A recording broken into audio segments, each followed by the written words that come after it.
Thank you for coming. My name's Alison Collingridge.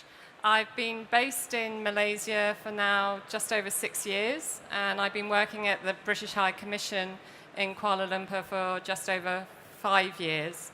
For the last 2.5 years, we've been working on the Education is Great campaign to promote British education across Malaysia and now the ASEAN region.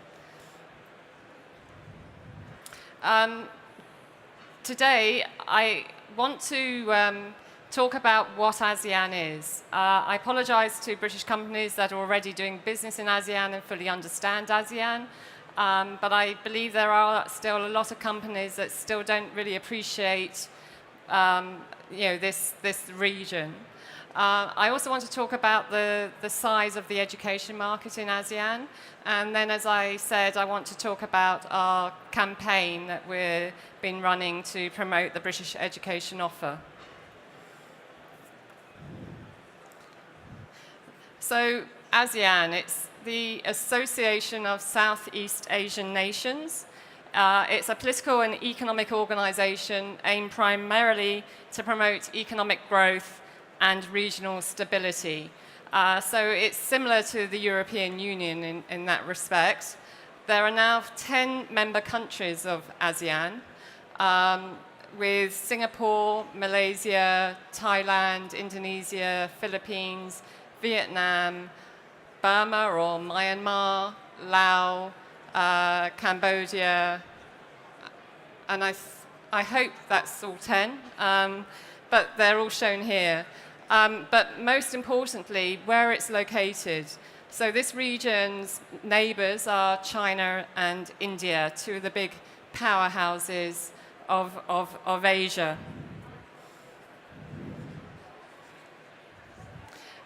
So in terms of ASEAN, the growth story is really phenomenal. Since the late 1970s, as a region, ASEAN has outpaced its growth in terms of GDP per capita has outpaced the rest of the world. If you saw ASEAN as a single country, it's currently the 6th largest economy in the world, with a combined GDP of $2.6 trillion. At the moment, ASEAN is achieving on average a growth of 5% per annum, and that's been the case for a number of years. So for companies based in this side of the world, I think 5% is a really exciting growth figure in comparison. And economists and consultants are projecting that by 2050, the region will have grown to be the 4th largest economy in the world. And that's thanks to its population. It has a combined population of 622 million people, and that's a larger population than the European Union or North America. And even more importantly, ASEAN has the 3rd largest labour force in the world after China and India.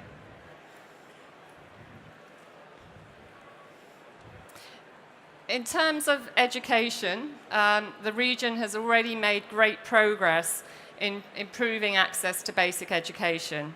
And student enrollments are increasing and dropout rates are decreasing. However, the governments of ASEAN recognise that in order to achieve these economic growth targets and transition into higher value-added knowledge economy work, they need to invest in their human capital and their workforce skills. And I think some of you would have heard earlier from my colleague Husna, who looks after education for Department of International Trade in Malaysia, that the Malaysian government is investing nearly 20% of their government budget on education. So they really are putting their money behind their ambition.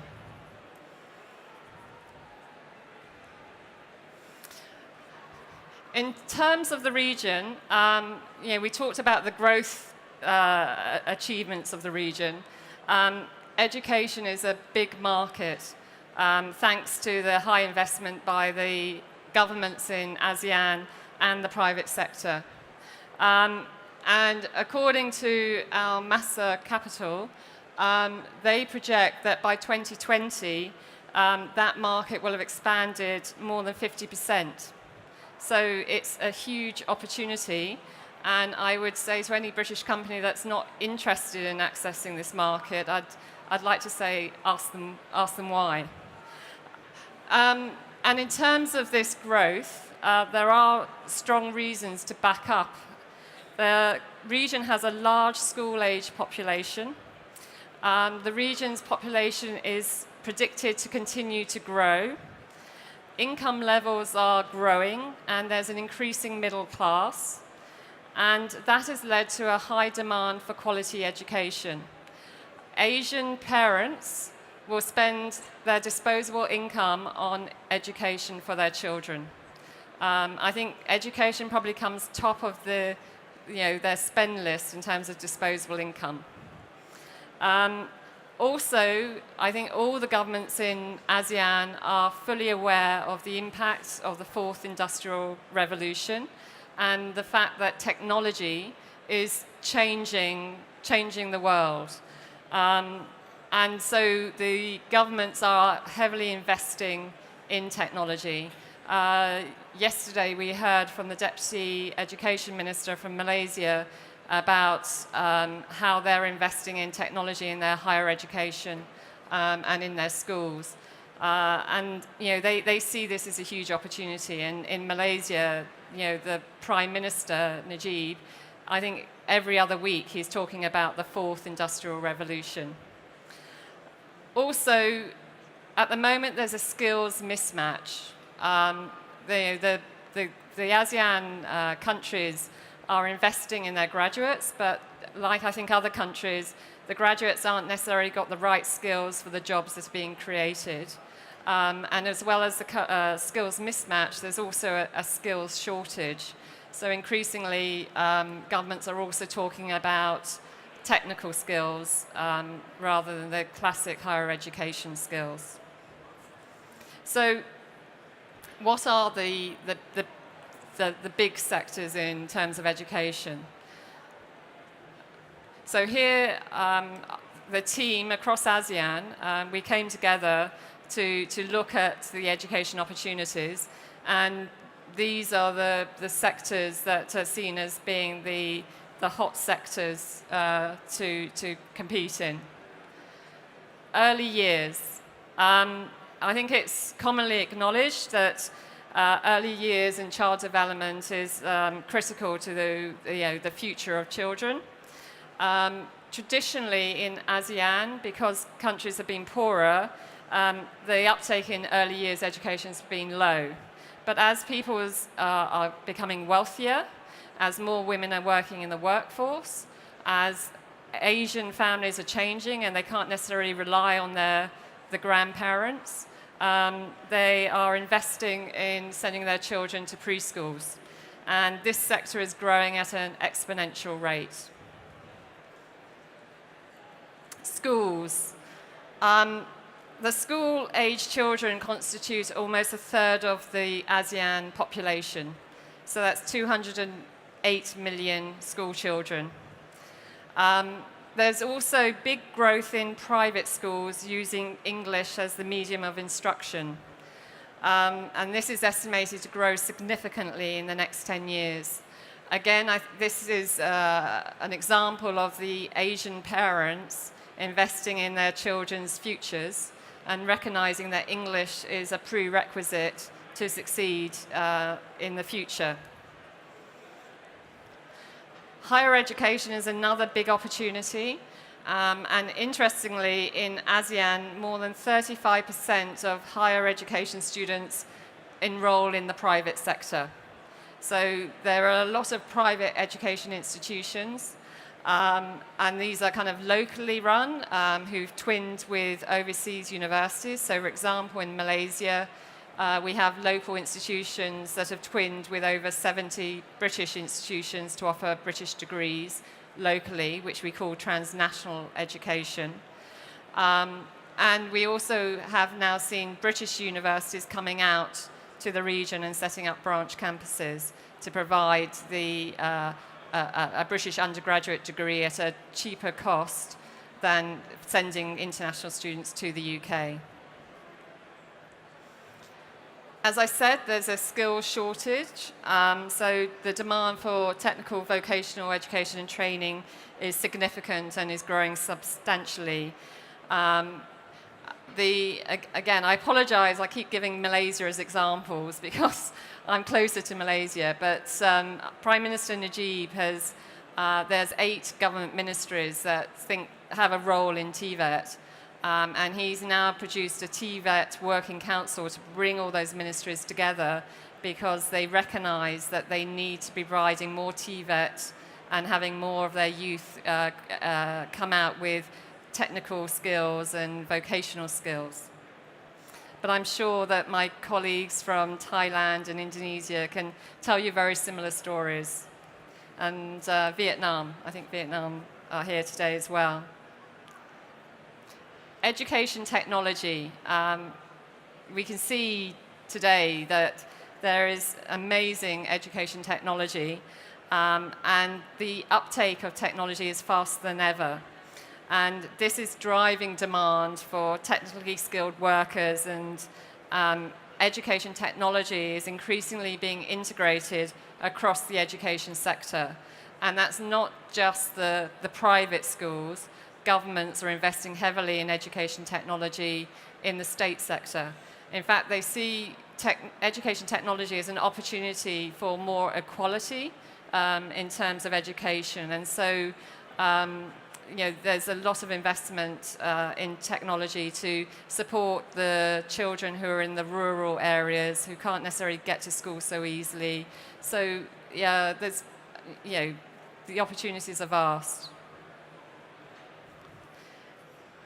English language training. In 2009, the English language was chosen as the official language of the ASEAN region. And many countries in ASEAN now see English language proficiency as not just being an aspirational skill, but an essential requirement in the job market. There are a number of English language training providers already in the region, but there's definitely opportunity for more. It's like we're already hearing of examples of Asian children learning English language in China, or learning the English language in the Philippines. Now, I feel that English language came from our country. I know the Australians and the Americans claim they can teach English language as well. But I would like to see more Asians learning English language, and especially English language for native English language speakers. And finally, lifelong learning and continual professional development. I think across the world, we've now realized there's no longer a job for life. And so when you graduate or you achieve your vocational skill, that doesn't mean the end of your learning experience. And again, the government are investing in flexible and adaptive training and continual professional development for the workforce. And also the private sector are investing in CPD. So for all those reasons, we set up the Education is Great campaign. This is a strategic, long-term campaign to support and promote UK education across the ASEAN region. We announced the campaign when Prime Minister Cameron came to Malaysia in 2015, and we launched in Malaysia in January 2016. And then with the support of our colleagues across the region, we've now successfully rolled out the campaign across ASEAN and Sri Lanka.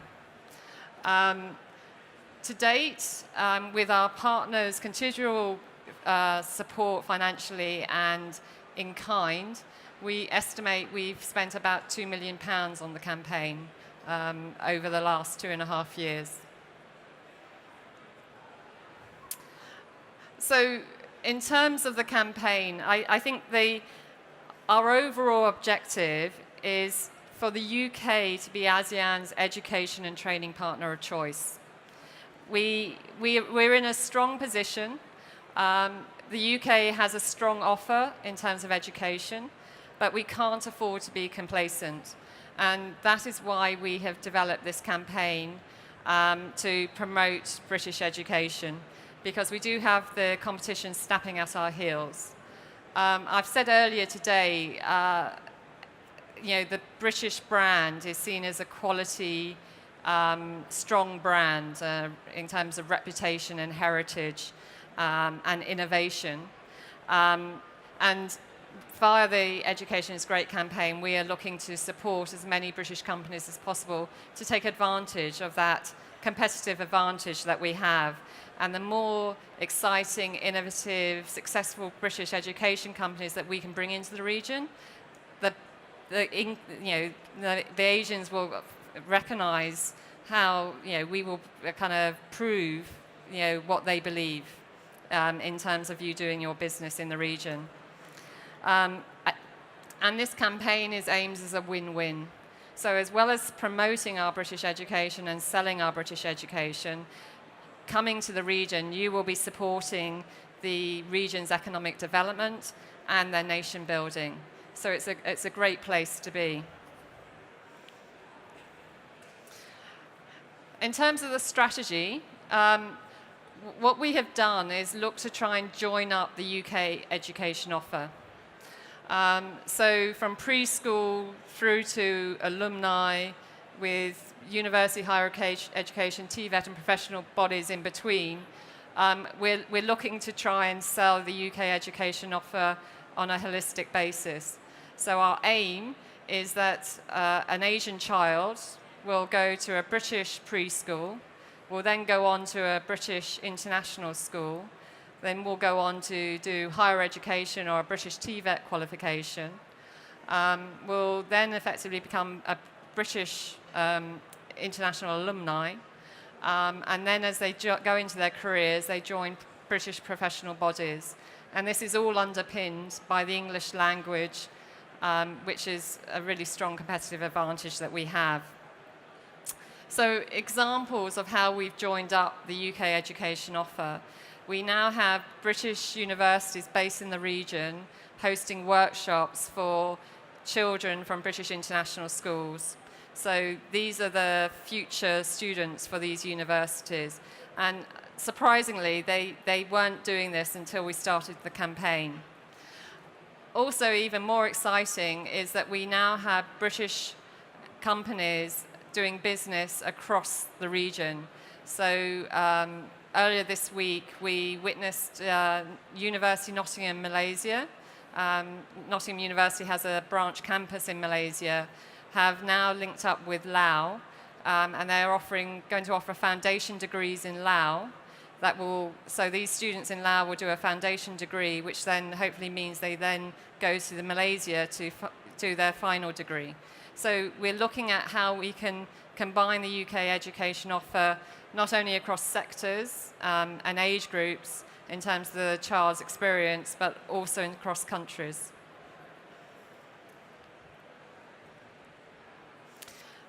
And in terms of the campaign, this is a whole of government campaign.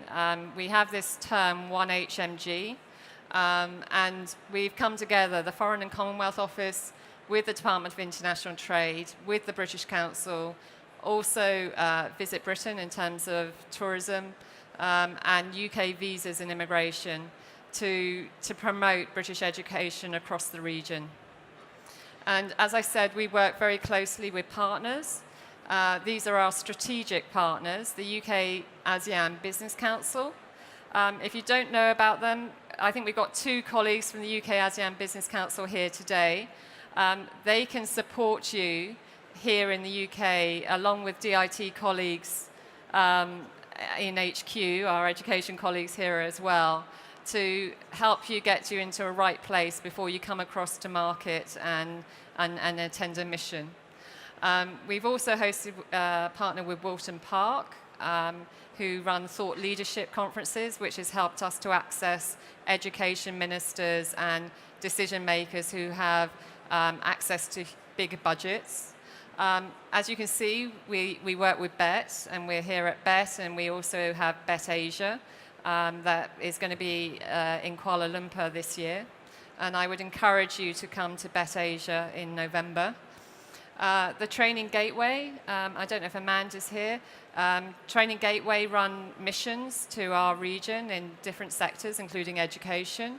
The British Educational Suppliers Association, I know Carolyn is at the back of the room, and BISA take their members to the region and have the classroom in Bett Asia to showcase in real time the quality of the British education offer.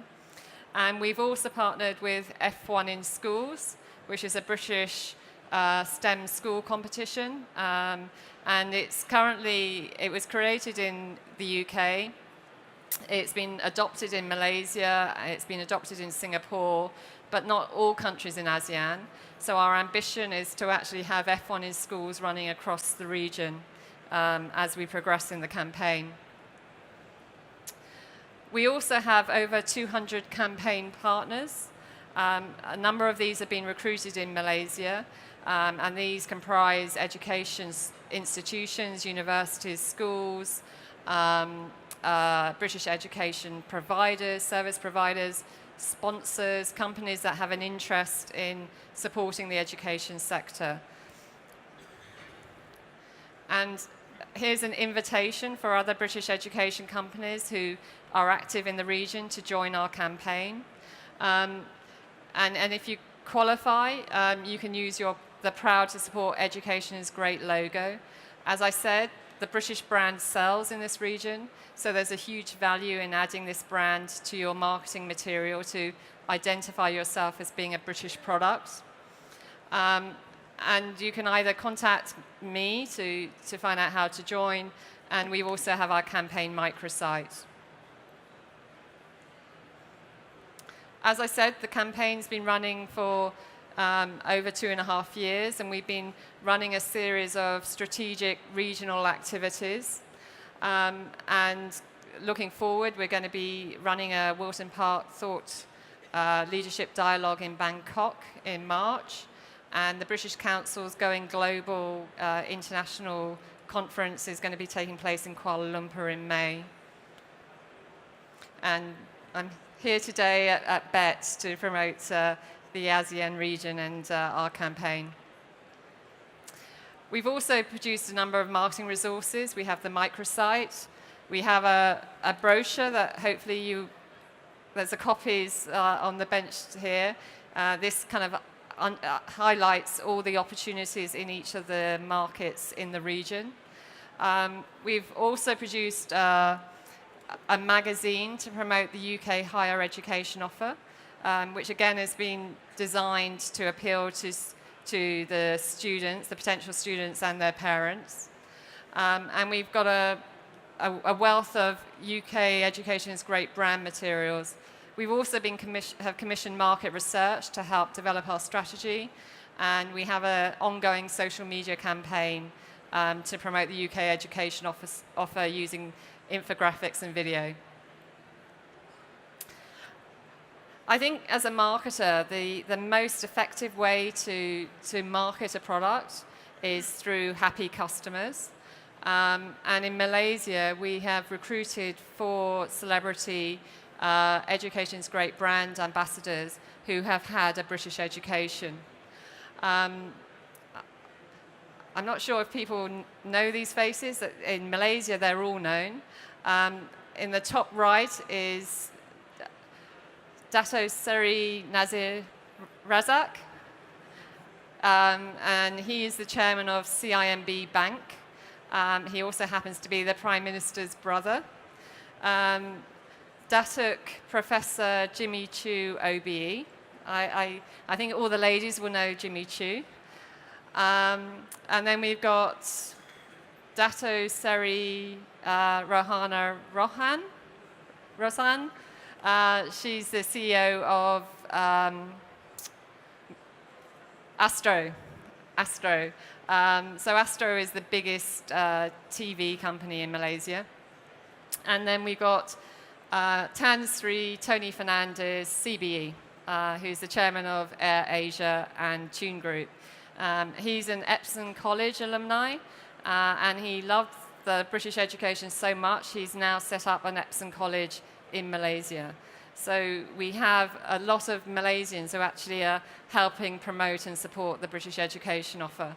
And my challenge to my colleagues in the region is to recruit brand ambassadors in their local markets, because this is what inspires people.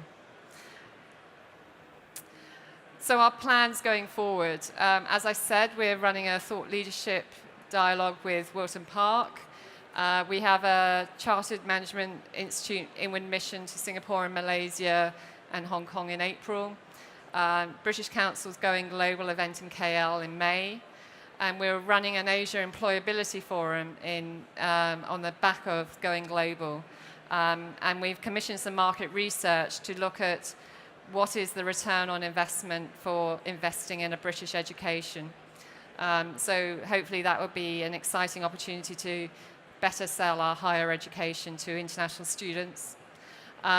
Training Gateway, we've got a mission planned in July to Malaysia and Indonesia, and Bett Asia have announced that they're going to be in KL in November. I think those dates may change, but it will definitely be November.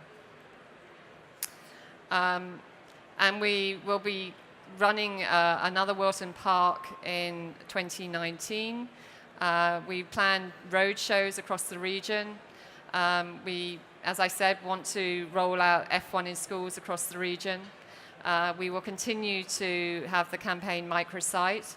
So if you have success stories in terms of your activity in the region, please let us know so we can add that content onto the website. And all our markets will be doing bilateral activity as well. So before I move on to the next slide, I wanted to ask if Simon or David are here. So that's kind of a brief run through in terms of the region and the education opportunity. But don't take my word for it. Listen to another happy customer. Thank you. I'll try and be as brief as possible. So we were fortunate enough to be on the stage a couple of hours ago, about 11 o'clock, speaking about our journey to this part of the world and discovering that we had a bigger market out there than we thought. So we are recipients of this Great British's, the brand itself, and we headed out to ASEAN region at the beginning of 2015 in kind of a market research mode. We were eager to grow, UK startup, having pressures in the UK where we were fighting against the incumbents and we were seen as too small. And what we found is, small and maybe great, but not ready to take on British business. So what we found is that when we went abroad, we were actually chiseled out pretty well because of the British upbringing. When you build product in the UK, you're building it at the top of the game, as far as I'm concerned. You have a lot of pressures to do things correctly. And when you go abroad, they look at you in a way of, you are British, you've built it correctly, we'll trust you. So we found instant trust in the Asian market, and as a result, we started to gain business from that. So what I spoke about this morning in brief was how we started a 2-year journey to find our market out there, and in the last 2-3 years, we've managed to partner up with one of the fastest growing startups in Malaysia, Singapore, and they've introduced us to that world in a way that we wouldn't have done ourselves. So I'm here as, I guess, a testimony to the idea. And Dave is my business partner. By the way, the business is called Action Starter, and we build solutions that help the applicant journey. When someone's trying to apply to a school or an institution for the sake of study or whatever they're doing, we take people from the point of I'm interested all the way to I'm enrolled. So yeah, I think you want to add a few words, David, but I think that's as much as I got to say. Yeah, it was fascinating to be part of that journey over the last 2 years and the support that we've got from these guys. So if you're thinking about going out, I can only encourage you wholeheartedly to take advantage of some of the opportunities that are available that has been presented today, and make those links with people that are there to support you, because it is there for the taking, and the brand does carry us forward with great effect. So a heartfelt thanks for carrying on the great work, but certainly it's there for the taking in the future. Thank you.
I'm really pleased to be able to announce the launch of our Education is Great campaign in ASEAN and Sri Lanka. The campaign will share best practice across the region and Sri Lanka.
There's a lot of opportunity. There's a lot going on. We're here to support British companies. So please talk to us. Please get in contact, and please come out to the region. Thank you.